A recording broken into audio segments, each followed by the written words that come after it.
कसबा गणपती त्यामुळे कुठल्याही शुभ कार्याला सुरुवात करताना प्रत्येक पुणेकर त्याच्या मनामध्ये ही भावना असते की माझ्या ग्रामदैवताचं दर्शन घेईल, आशीर्वाद घेईल आणि मी कामाला जाईल।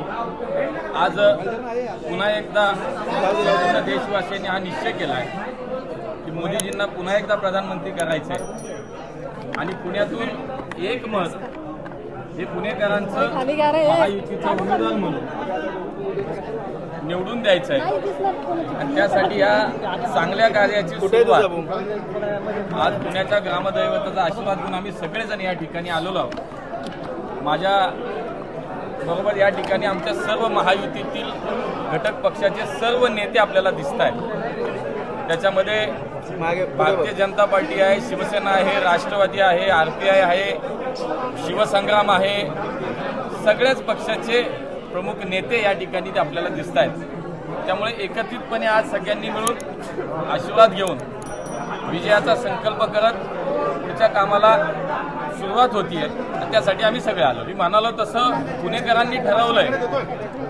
गेल्या 10 वर्षामध्ये देशाचे प्रधानमंत्री मोदीजींनी पुण्यासाठी जे योगदान दिलं, मोदी सरकारने जी उपलब्धी पुण्यासाठी दिली, मेट्रो आहे, चांदणी चौकाचा प्रकल्प आहे, मेडिकल कॉलेज आहे, नदीचा प्रकल्प आहे, जवळ 1000 कोटी केंद्राचं अनुदान त्यासाठी मिळालं। सार्वजनिक वाहतूक व्यवस्था सक्षम करण्यासाठी म्हणून इलेक्ट्रिक बसेस मोठ्या प्रमाणामध्ये पुण्याला मिळाल्या। या अशा अनेक उपक्रम, अनेक योजना, अनेक प्रकल्प पुण्याला मोदी सरकारने दिले।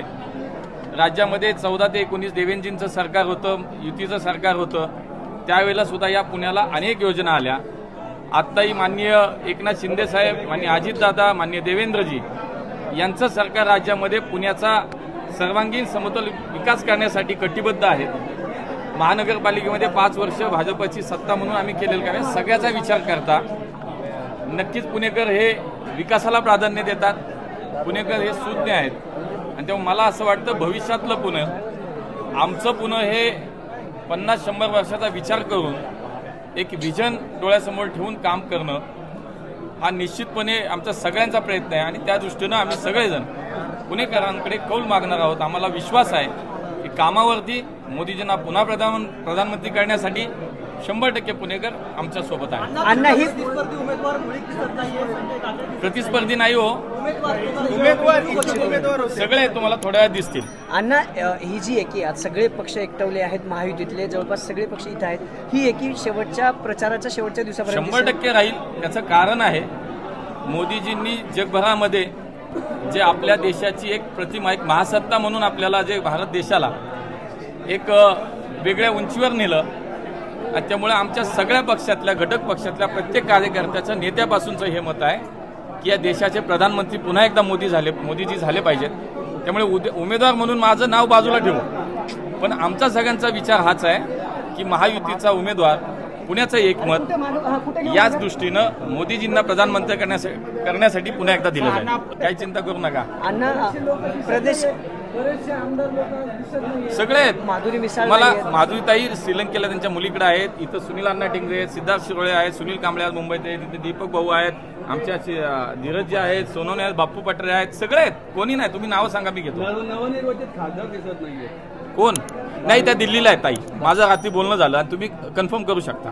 अण्णा, प्रदेशाध्यक्षांनी भेट घेतली, शुभेच्छा दिल्यात, काय कारणमंत्र दिलाय? शुभेच्छा म्हणण्यापेक्षा शेवटी ज्या शहरात ते जात आहेत, आज ते शहरात एका त्यांच्या व्यक्तिगत कामासाठी आले, त्यामुळे त्या शहरात जाताना कार्यकर्त्यांना भेटणं, शुभेच्छा देणं आणि एकूण निवडणुकीसाठी काय करावं अशा पद्धतीचा विषय होता. आणि प्रचाराला कुठले मोठे नेते पुण्यात दिसतील? कारण पुणे पंतप्रधान हे पक्ष ठरवायला आमचे महायुतीचे सर्व नेते ठरवतील. माननीय देवेंद्रजी असतील, अजितदादा असतील, एकनाथ शिंदे साहेब असतील, हे सगळे नेते ठरवतील. आमचे सगळे पक्षाचे अध्यक्ष असतील, तटकरे साहेब असतील, बावनकुळे साहेब असतील, चंद्रकांत दादा असतील, हे सगळे मंडळी ठरवतील. रामदास आठवले साहेब आहेत, हे सगळे ठरवतील. येतील काही चिंता करू नका, तुमची भेट घालून देतो.